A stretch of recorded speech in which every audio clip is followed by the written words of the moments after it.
Hey everyone, this is Mason Hutchison and welcome back to Herb Rally, your daily herbal podcast. We come out with new episodes about 5 days a week, so be sure to tune in often. Our goal for the show is to help you along your herbalist journey no matter what stage you're at. We have over 590 episodes, so feel free to peruse those episodes and you're bound to find something of interest. So this episode is episode 2 of the Herbalist Hour, the new interview series that I'm hosting, actually. So I'm the interviewer as opposed to just kind of the pre-roll preamble guy. I got to meet this herbalist based out of Hawaii. Her name's Sonya Yamaguchi, and she's actually a children's herb book author. She just wrote a book called Super Noni and Friends. So in this interview, we get to know Sonya a little bit more. We learn about her book. Rosemary Gladstar actually did the foreword, so that's pretty cool. She actually reads a little bit from her book, one of the poems, and then we just do some Ask an Herbalist questions with her, and it was really fun. I've actually never met Sonya before until this day, so yeah, it's been fun to do these interviews because you get to, I'm interviewing some, longtime herbalist pals, but then I also get to meet new ones too, so that's always nice. Just to let you know, this interview is also available on our YouTube channel. All these interviews theoretically are going to be videos as well. So if you're not subscribed to us on YouTube yet, just go to youtube.com/c/herbrally or just search Herb Rally in the search bar. You'll find it. We're almost to 3,000 subscribers. So huge thanks to all of our YouTube subscribers. If you're not subscribed yet, please consider subscribing. That's using the word subscribe a lot, but thanks to Sonya for joining me and sharing about our book. Also, before we get into the show, I wanted to share about the upcoming Sacred Waters Retreat, and this is going to be held in Buchanan, Tennessee from May 25th to 28th, 2023, and this was founded by Angelique Sabonde Greer. I've been in communication with Angelique for many years now. She just has so much going on, and I've always really admired her work. But basically, this is a Women of Color herbal event, and they say their mission statement is a professional organization designed to hold space for women of color and safe places for ritual, healing, and restoration. It allows participants to share and explore the ancient healing traditions of the foremothers as we remember, resurrect, and honor their legacies. Our communities require that age-old traditions be retained and practiced, keeping our families healthy and balanced. Women are water, they are source, and they are life. So if you'd like to learn more about the Sacred Waters Retreat, you can just go to sacredwatersretreat.com. I'll be sure to leave a link to that in the show notes as well. Also, Herb Rally for the second year in a row is a sponsor of the Sacred Waters Retreat, so that's pretty neat. Also, before we get into the show, I want to read yet another Apple Podcast written review, and this one's left by Love Lavadar, and they say, "New herbalist. I really like Mason's podcast, the variety of topics, and can truly feel Mason's sincere passion and devotion to sharing the knowledge and the support he gives to the speakers and other herbalists. It speaks to his personal and professional integrity."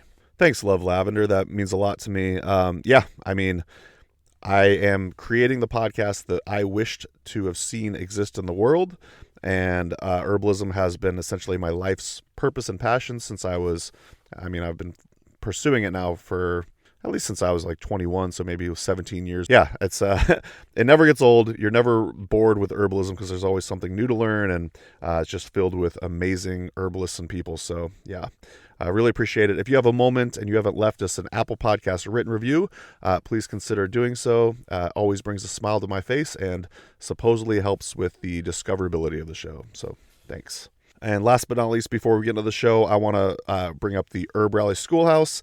If you're looking to help support the Herb Rally podcast, this is one of the best ways you can do it. It's only $10 a month. In exchange, you receive access to exclusive content. So our members get access to herbal community discounts, but also, just a bunch of herbalism classes. These are video classes, audio classes, exclusive monographs, and we actually just came out with our second monograph, and this is Maca. So herbalist Tony Reel wrote it. If you haven't seen these monographs, they're epic. I want to say the Maca one is about a 20-minute read. These are really amazing monographs. I know we have a free monograph section, but now we're starting to build in the Herb Rally Schoolhouse exclusive monographs to our members because we want to provide our members with as much value as possible because they're helping support our work here at Herb Rally. So if you want to get your first 30 days for free, you could use coupon code podcast at checkout. That's herbrally.com/schoolhouse. Use coupon code podcast at checkout, and then it's only $10 a month after that. So a huge thanks to our 200 plus members. We really appreciate your support. Can't really say it enough. And enough of my rambling. Now on to today's second episode of the Herbalist Hour. And this is with Sonya Yamaguchi. Stay tuned for the next one with Chanchel Cabrera. All right, talk to you soon. Bye. A little bit of housekeeping before we get into the show. The content in this podcast is for educational and entertainment purposes only. It is not intended to cure, diagnose, treat, or prevent any disease. This information has not been evaluated by the Food and Drug Administration. We are not doctors, nor do we play one on the internet. Please seek advice from a qualified healthcare professional. Okay, MC Calico, take it away. Yeah. Smoking herbal blends. We need some Mullen and some Kush, my brethren. While listening to Herb Rally podcast again. Herbalism at its finest with Mason Hutchinson. Yeah. All right, hey everyone, this is Mason with Herb Rally. We're going to do our second episode ever of the Herbalist Hour. And today on the podcast, we have Sonya Yamaguchi. Thanks for joining us today, Sonya.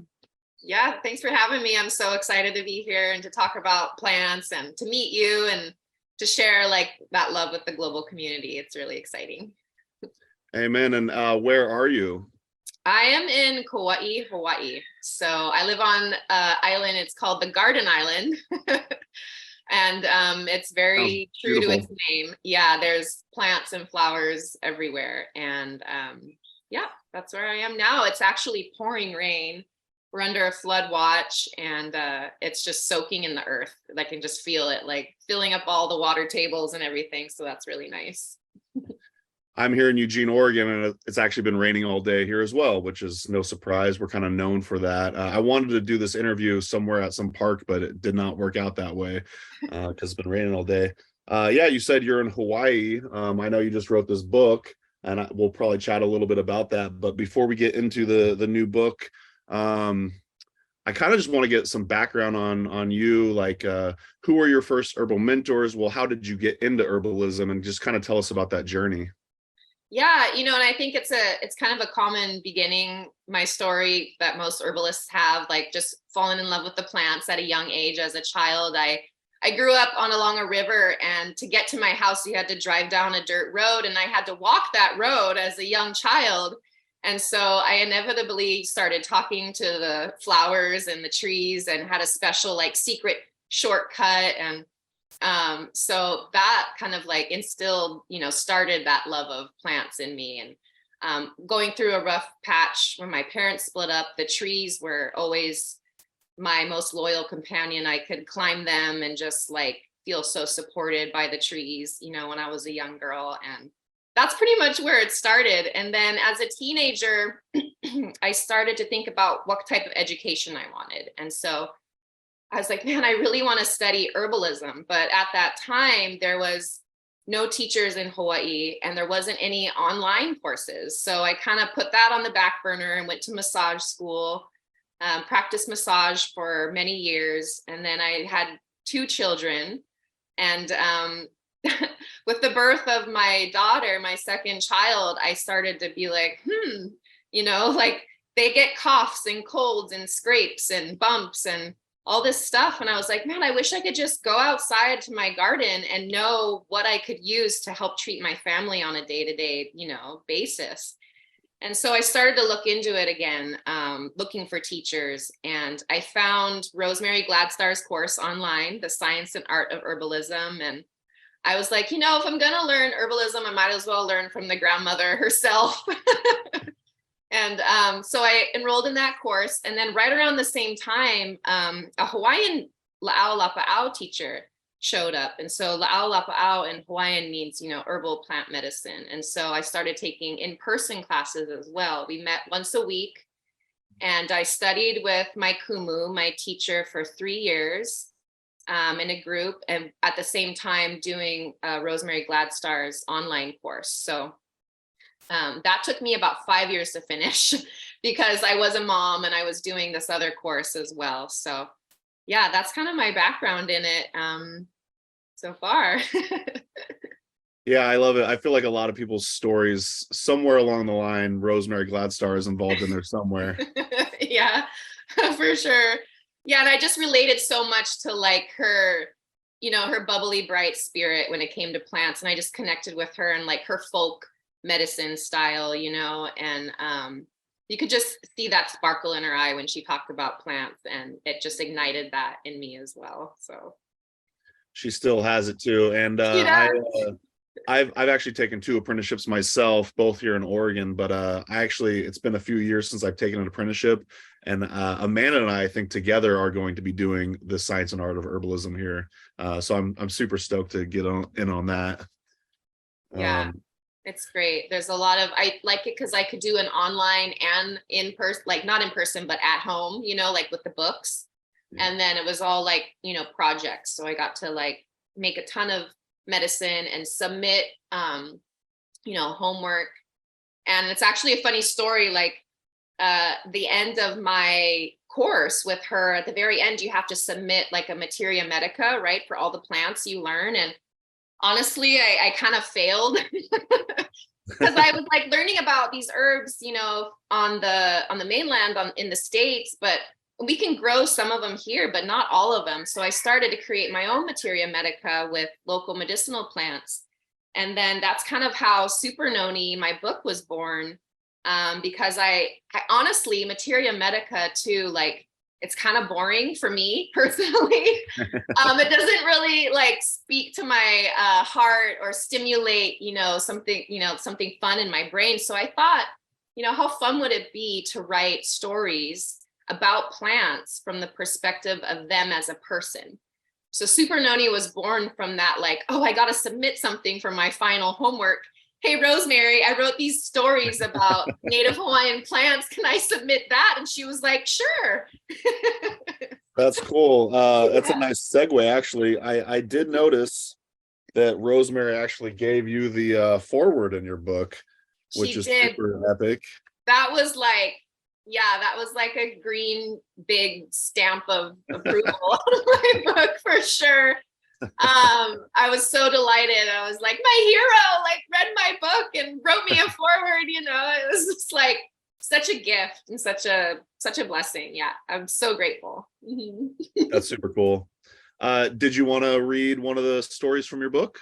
Oh, sure. Yeah, actually, this is kind of like the funnest part because I wrote this book for children because I feel like whenever I work with herbs and work with plants, my inner child really like just lights up. And so at one point when I did a lot of like inner child healing, she, little Sonya, as I like to call her, was like, you got to take me with you, like whenever you work with plants. So I try to do that. And I started teaching children about herbalism and Lao Lapa'au. And so the stories are a big part of it. And so reading the stories and acting them out is like one of my favorite things. So for sure, I'd be happy to read a story. Very cool. Is this going to be participatory? Do I have to say anything? No, you don't. I'll just be along for the ride. All right, here we go. All right. I'll read just the Super Noni story. Cool. Yeah, the little superhero. All right. All right. Super Noni. Hi, my name is Noni, and I'm a little bit shy. Some people say mean things about me, and it really makes me cry. They say I stink, say I'm gross, and it's really kind of sad. If they'd only give me a chance, I'd be the best friend they ever had. I grow into a small bush, but can also be a tree. I arrived in a canoe long ago and found home here in Hawaii. You'll see me growing all along the beautiful island coasts. Tutu Kane plants me in his garden. Of my medicine he boasts. He picks my ripe fruit and puts them in a jar, then leaves it out in the sun. It's really kind of bizarre. Pretty soon my fruit begins to get soft and break down. This juice is the best tonic you'll find anywhere around. It fights worms, germs, pain, and sorrow.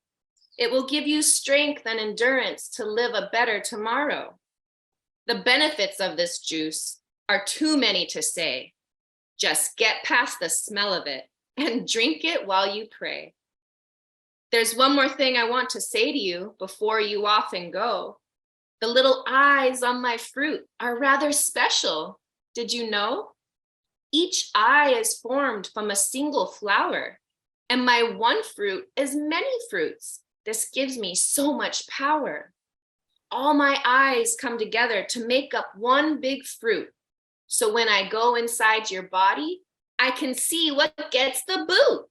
You see, when we come together in unity for a greater cause, the medicine is so much stronger. This is one of nature's laws.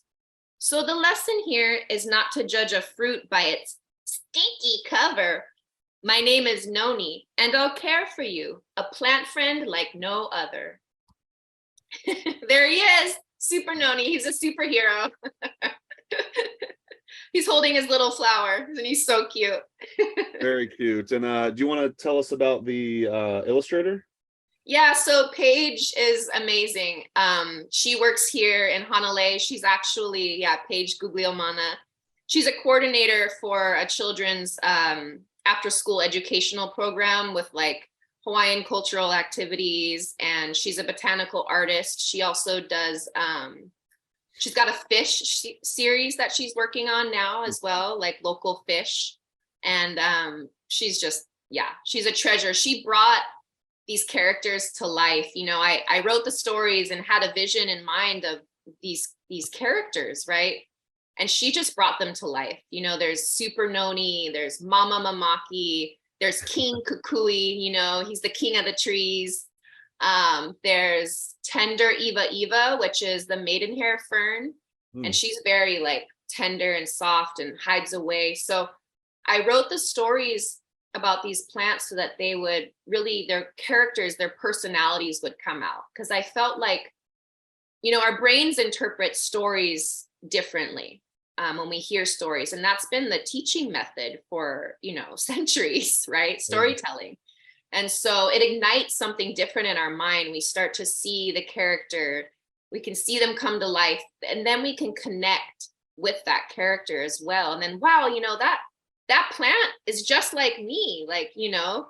And so I felt like with the children especially, and even like our inner child, like it brings the plants to life, and then we can develop, you know, a more intimate relationship with them, and we see how similar we are, or so that's kind of, it's been really fun. And like the kids come up to me now, Auntie Sonya, you know, like here's Mama Mamaki, I found some, I'm growing it now, you know. They get all excited.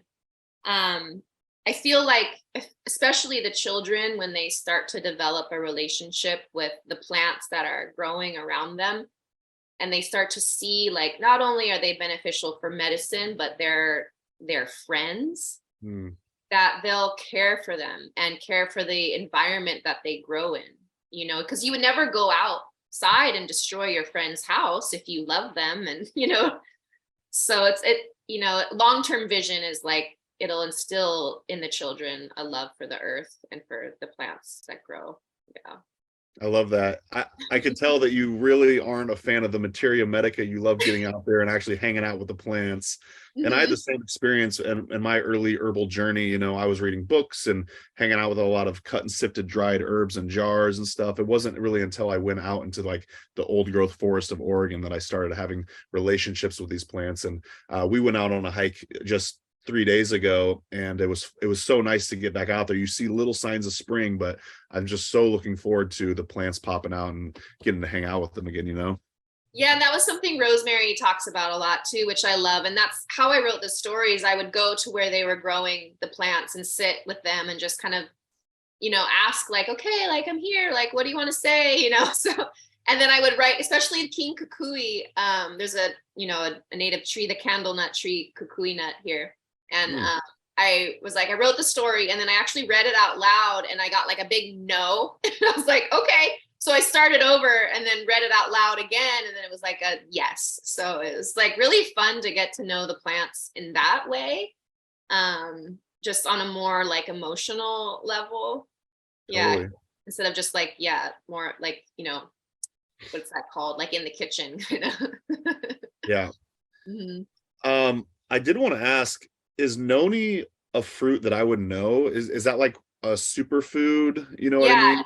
it's a superfood, which is kind of why, it's Super Noni because he's a superhero, Oh, like a sure. super fruit. It Yeah. does grow all over. It's from Asia. It does grow all over Asia, and in the Pacific Ocean. Like when I went to Tahiti when I was a young, teenager and traveled through French Polynesia, they had noni everywhere, Okay. and it's super stinky. If you aren't familiar with noni, it's like people are like it's horrifying. Like it's like rotten blue cheese, vinegar, stinky sock. Like I gotta try this stuff. I'll have to send you some. I actually love it because I'm, Yeah, used to it and I love it. sure. But there's a recipe. So I added recipes in the book as well. So there's you drink it, you ferment it in the jar. And Okay, then you drink shots of it. Like it's like a probiotic, sure. yeah. And to get the kids to drink it was a real chore. So I wrote a recipe called Super Noni and the secret sauce. So there's Okay. a secret sauce in there that you can make.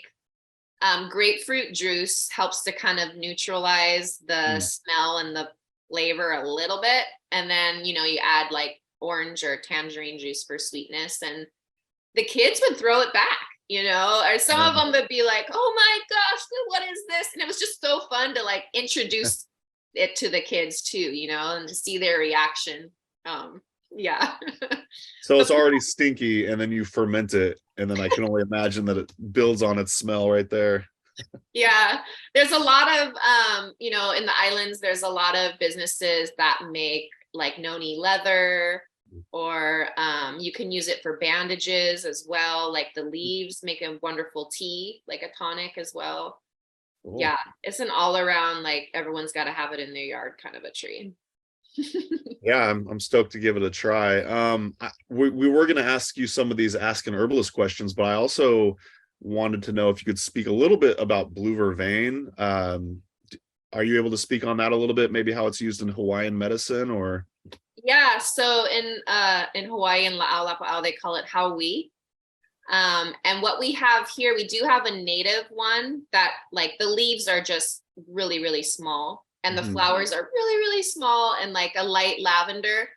And it's a little bit harder to find, but we do have like the Jamaican blue vervain variety that just grows rampant and wild like a weed here. That one's got like a really dark purple flower and it's bigger. In some places on the islands on different trails, there's even one with a pink flower. Mhm. And what I learned about Kaua'i or blue vervain is that it's it's a nerve herb, but there's like nervines that help to like immediately calm the nervous system, right? You have lemon balm or lavender, tulsi, those ones kind of like balance out the nervous system. Like even in the moment you can feel it, right?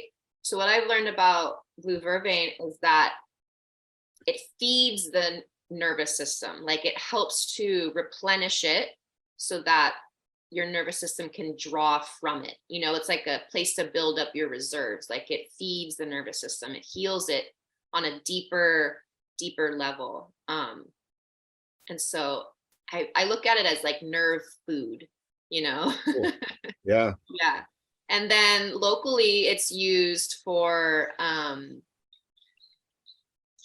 like I use it a lot for colds and flus as well. Like I will add it to a blend. There was a old tutu auntie, like in Tahiti, they use it to cure dengue fever. Hmm. So it's one of those plants that has such a broad, like application to it. But yeah, it's definitely a top favorite of mine. And it grows right outside, like in the yard, like wild. I love that. I was growing it a little bit in my home in Oregon when we lived out here. It's definitely an ally of mine. I take it tonically every day. So yeah, it just caught my eye that you included that in the book. I thought that was super cool and Yeah, so there's unexpected. a lot of like, herbs that grow in the States that grow here as weeds or wild. And we've adopted like Hawaiian names for them. So like one of the stories in my book is the Weed Warriors, and Blue Vervain Kaua'i is one of them.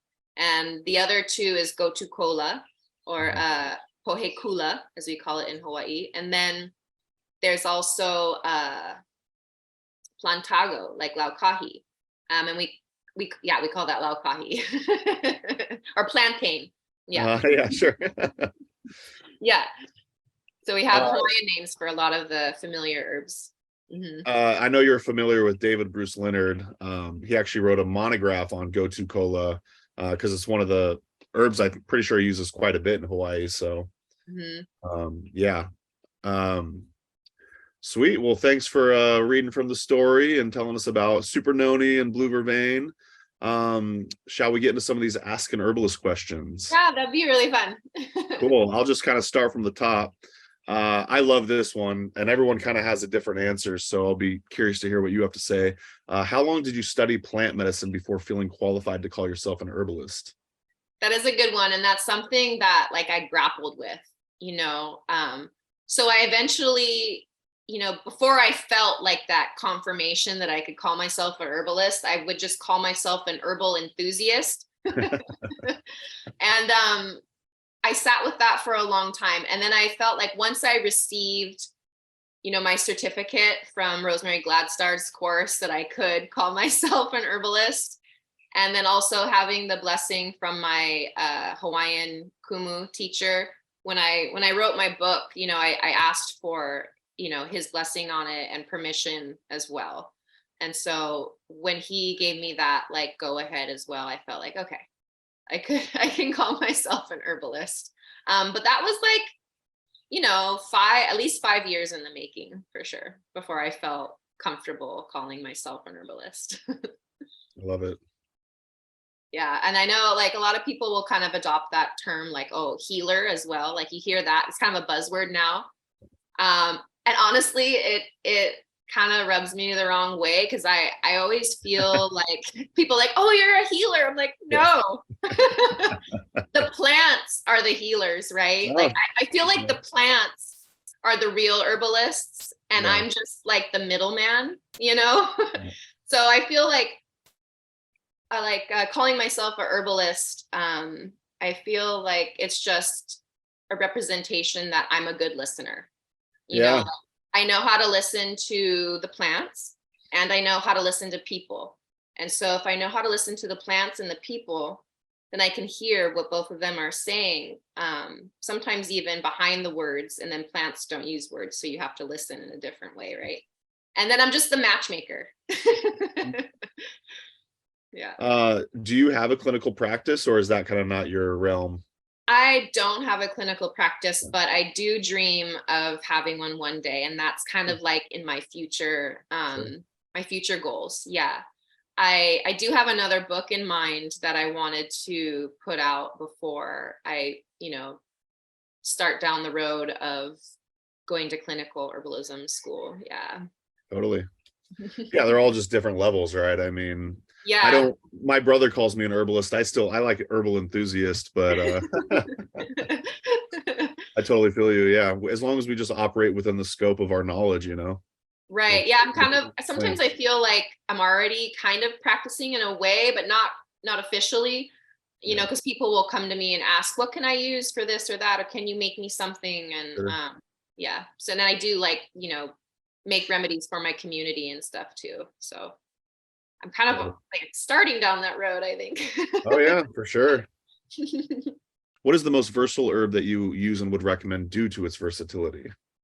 Right. So there's a couple there. That was kind of a hard one to think about, because there's just so many, right? But we do have a really interesting herb that I wanted to talk about that grows native here in Hawaii. It's mamaki. And it's actually a cousin to nettles. It's in the nettle family. And so I feel like with nettles, and then once I learned about mamaki, that is just the most versatile herb ever. I mean, you could literally put it into every remedy, and I feel like it would be beneficial. And mamaki is a lot of the same way as well, because it like builds and cleans the blood.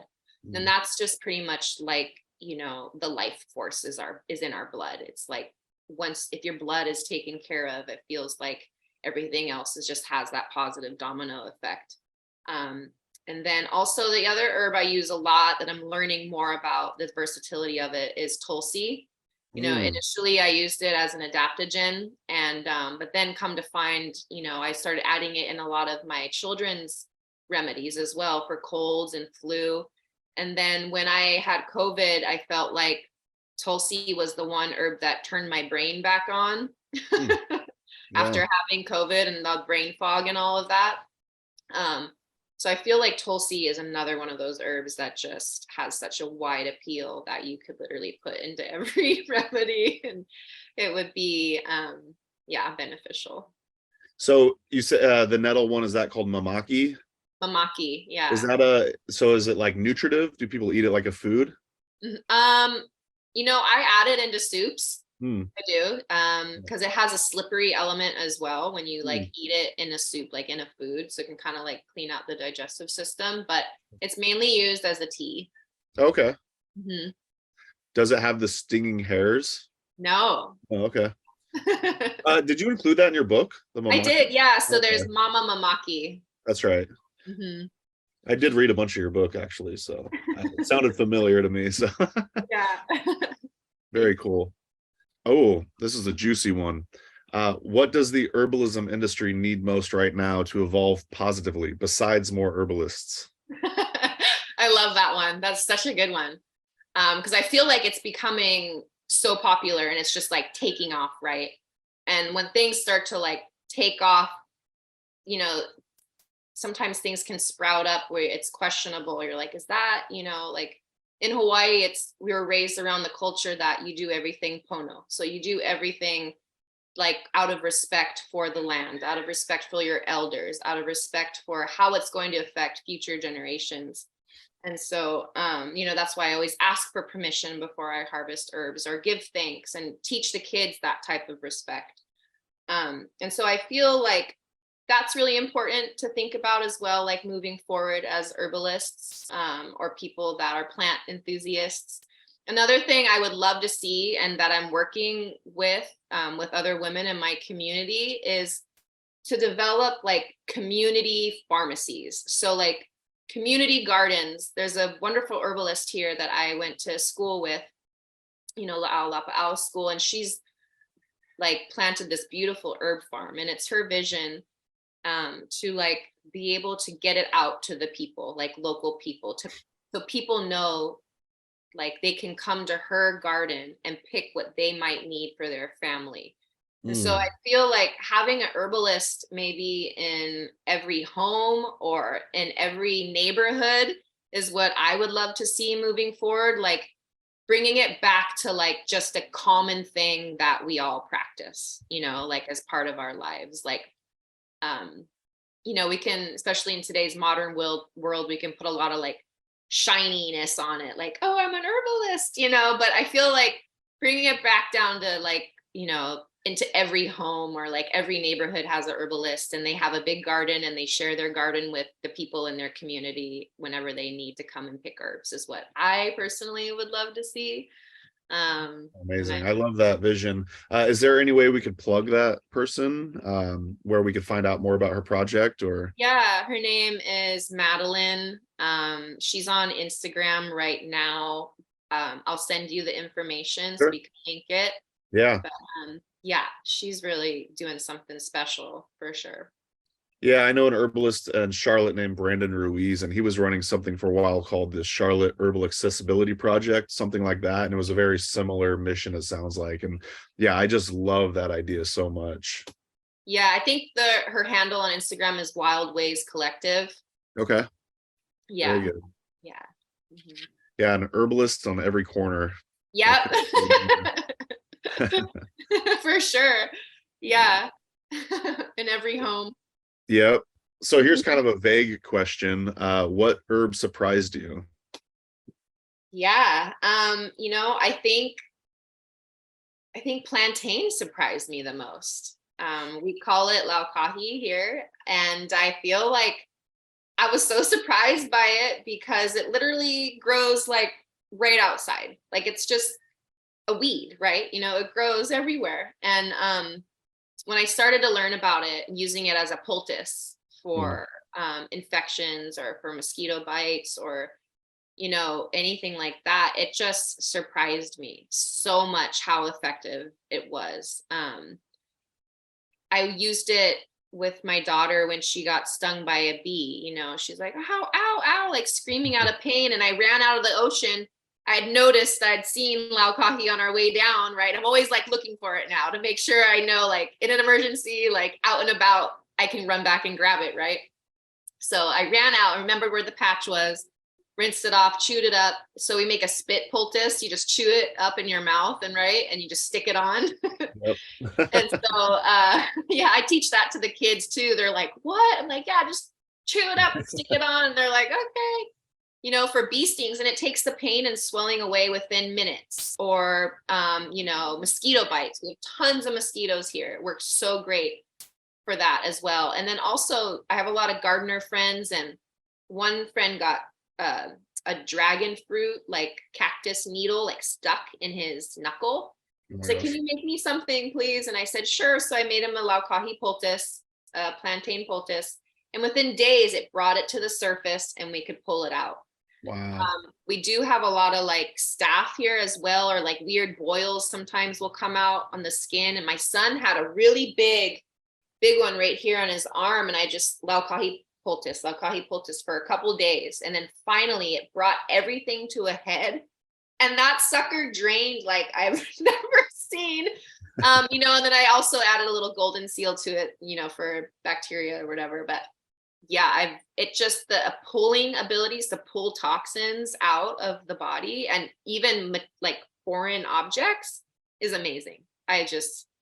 I'm like, I bow down to that humble weed, just like, are you crazy? And then, you know, sometimes I throw it in green drinks as well. My Hawaiian Kumu teacher, he was really into green drinks. So, because he says you get the blood, you get the cocoa of the plant. So I make a weed juice is a recipe in my book. So we put in the plantain, gotu kola, blue vervain. I add a little mint for flavor, and we just blend it and strain it and drink it. It's also very versatile, isn't it? Yeah. I feel like plantain is like your favorite herbalist's favorite herb, you know. So good answer. Do you throw dandelion in the green juice ever? I don't. We don't really have dandelion wild really? here. Only up in the mountains have I seen it. Oh wow. Yeah, okay. Where it gets a little colder. Yeah. Sure. We have a weird like relative of it, but it doesn't feel the same. We do have a lot of Biden's Pelosa. Okay, yeah, I know that one. Yeah, we call it kanehi. So I throw that in as well because it's such a great herb. Yeah. Biden's grows all over, I want to say the South, like Florida and places like that. Yeah. Very cool. I like this one a lot. What do you do when you see someone you don't know well is dealing with an issue that you're pretty sure you could help with, but they haven't asked for help? Oh, that's such a good one. It's so hard, right? Because you're like, I know I could, you know, the plants are like, actually what it is I hear the plants behind me going, send me out, you know? So what I usually do is I just offer. In the past I have made remedies and sold remedies, you know, like herbal syrups and teas and tinctures and stuff. I had a little like business for a while where I was making products and selling them. So what I ended up doing then, and also now what I do as well, is I just offer. I say, hey, you know, I have a little herbal apothecary at home. I could make some tea for you, or I could even make a soup. You know, I can add herbs to soup, or I have, you know, some extra salve I'd be happy to give you. And so I usually just offer it. And then they're like, oh, let me pay you. How much is it? And I'm like, no, it's a gift. Right. Because then I feel like if they don't like it, or if it doesn't work for some reason, you know, or whatever, then it's not like they paid for it and they're like, oh yeah, she pushed me on this, you know, this product or this remedy, and then she charged me for it, you know. So I always offer it as a gift.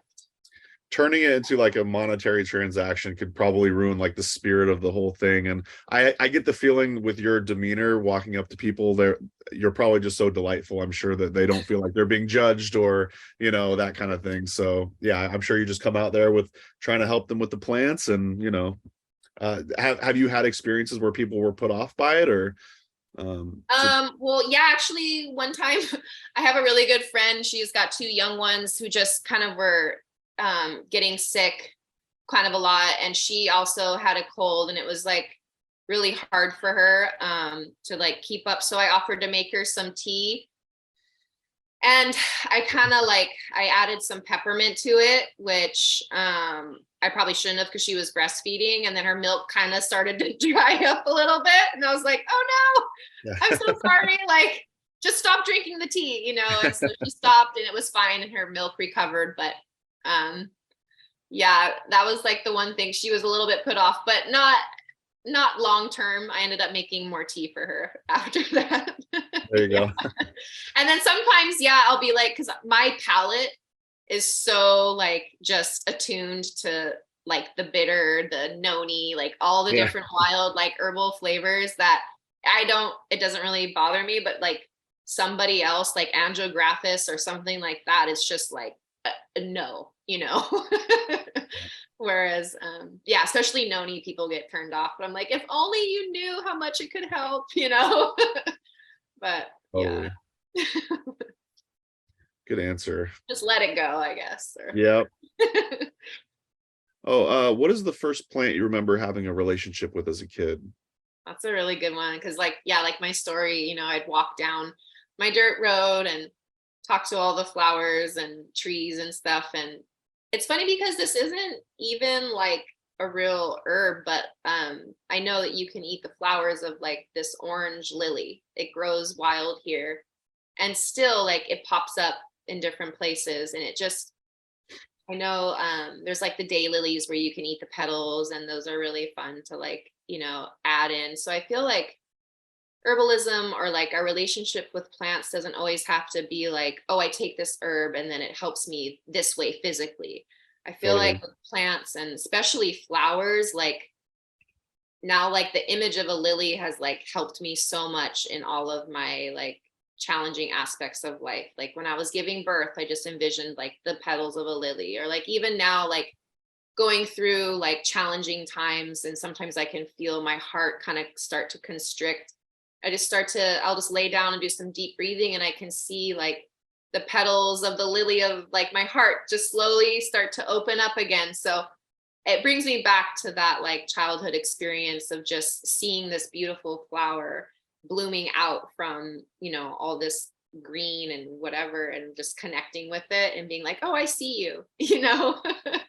Would you say that that lily was like a decorative or an ornamental, or is it just kind of growing wild out there? It just grows wild out here. I don't even know its official name because I just named it as a kid, and it's just that's been its name. Like a jungle lily is what I call it. Yeah. I kind of relate. I really like the daffodil, which is definitely like an ornamental out here in Oregon. Definitely, as far as I know, no herbal uses for it, but it pops up actually probably around this time. I haven't seen any yet, but to me it's just kind of like the harbinger of spring. It's always like one of the first blooms that I see, so it definitely just kind of gets me in the spirit of spring is coming and that kind of thing. And that just always makes me super happy to see this. Yellow is like my favorite color too, so yeah, I really dig it. And again, yeah, it's not really an herbalism, but yeah, I totally feel you on that. Yeah, I love that. I love that story. Flowers are super special, and yeah, you know, the flower essences and stuff. I definitely feel like, yeah, it's important to remember that type of medicine as well. Mm-hmm. Is there any sort of flower essence practice in Hawaiian medicine, or are you just kind of merging that with what you know? Yeah, I'm just kind of merging that with what I know. I've played around with it a little bit. Like I don't feel qualified enough to speak on it, but I've played with like mimosa flowers, and just, you know, there's a friend of mine who lives down the road who's playing with like orchids and flower essences. And then there's also a guy, I think he's on Maui, who does a lot of like fern essences as well, like with the native ferns that grow here. which is Cool. really special. Yeah. Hmm. I love mimosa too. Do those grow in Hawaii? They do. Yeah. So you can imagine my delight when I, was studying herbalism with Rosemary's course and then learning about the plants, and then they grow here, Yeah, totally. Yeah, exactly. Yeah, like I didn't realize elder could grow here. And then I went up to the mountains and there it is, wild. And I was like, oh my God, honey, pull over, like stop the car. You're a I was so true excited. herbalist. It doesn't ever go to fruit though, because it doesn't get cold enough. So we do Oh have wow. elder. Yeah, we do have flower. And I actually moved some down here to lower elevation, and it's growing pretty well. It will flower, but it won't ever go to fruit. Do you ever make medicine with the flowers? I do. It's another one of my favorites. What's that fizzy drink made out of it? I can't remember. There's like a traditional I want to Like say it's fermented, champagne? but maybe it's something like that. Yeah. Mm-hmm. Can't think of it right now, but Saint Germain. That's the yeah, alcohol. yeah. What is one of the funniest or most memorable experiences you had with a plant or teaching herbalism? Yeah, so definitely teaching the children is it's so much fun. Um, I guess some of my favorite moments have been like we make a salve out of a native plant here called Pohinahina, and it grows on the beaches, and it's really great for like sunburns or rashes, like dry, itchy, that kind of stuff. And so we make a salve with it.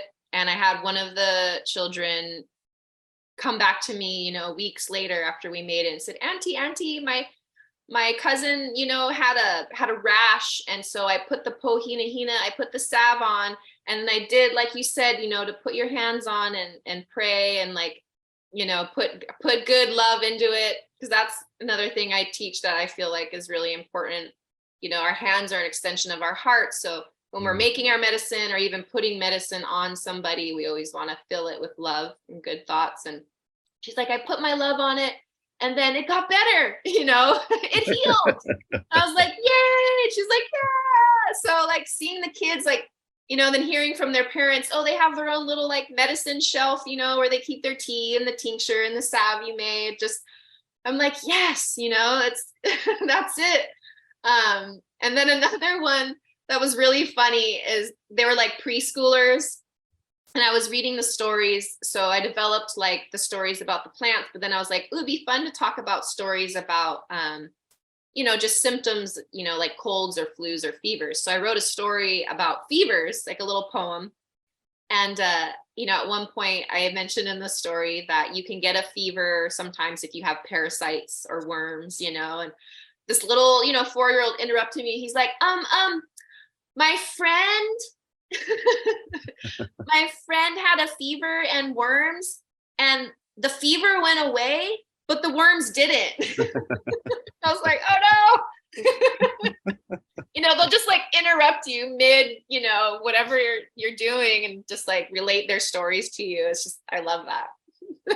Yeah, with kids, the humor is never ending. So yeah, I should have known you would have a good answer for that one. Oh yeah, there's the worm story, there's poop stories, because Oh yeah.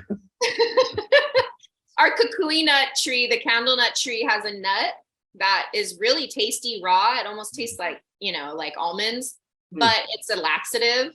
So it's like, I include that in my story, like it'll actually make you run to the bathroom. And so the kids love to joke, oh, you're going to camp out in the bathroom, or how many nuts did you eat? And Is that the same one when I used to work at Mountain Rose Herbs, and we sold, I want to say, kukui nut oil? Is that the same tree?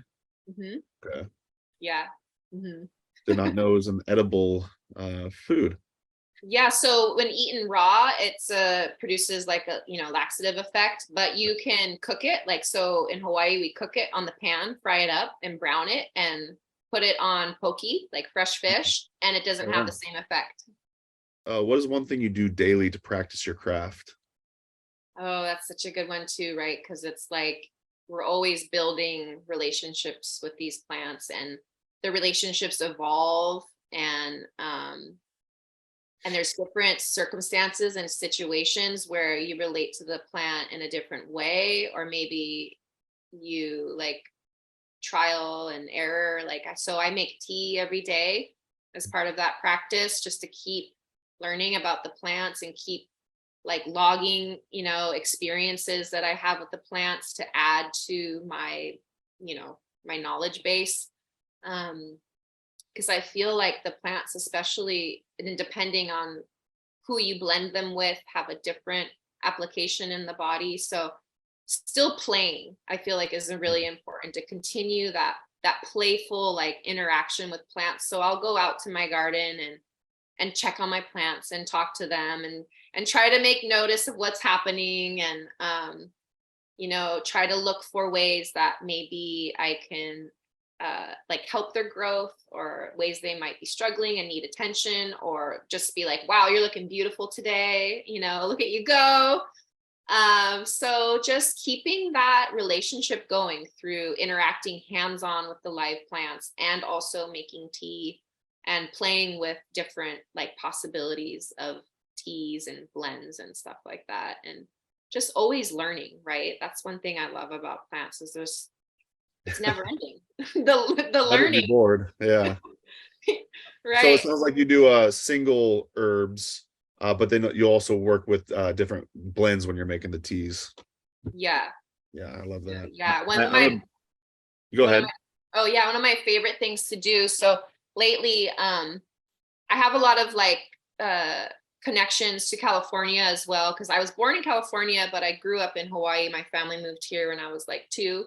But I love California, and I love the herbs of California, especially all the sages and the white sage. And I got my mom to plant a bunch of like native sages in her yard, and she had this beautiful white sage. And so we harvested some, and I have a little like stash here. And I've always known white sage to be like, you burn it, right?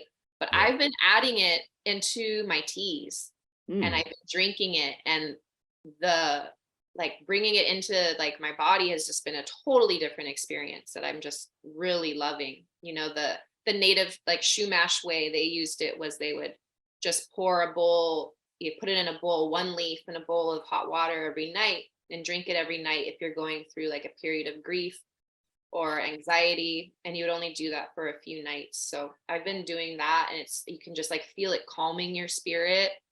I've been adding it to blends too, to kind of like enhance the blend in a spiritual way. Like I feel like it harmonizes all the herbs, and like when you drink it with all the other herbs, it just kind of like uplifts it all and moves it throughout the body really efficiently.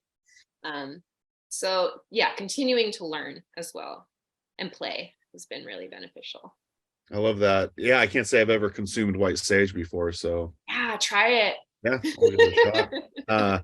I also like that you brought up going in the garden as well.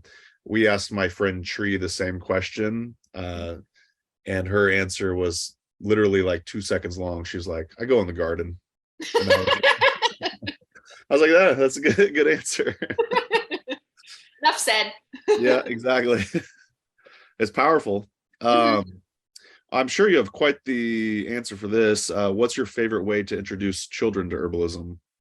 Right. So yeah, I talked about it a little bit, but just the stories, you know, like making it fun. The stories are really fun. Kids just connect to stories so much better than like just information on a sheet, you know.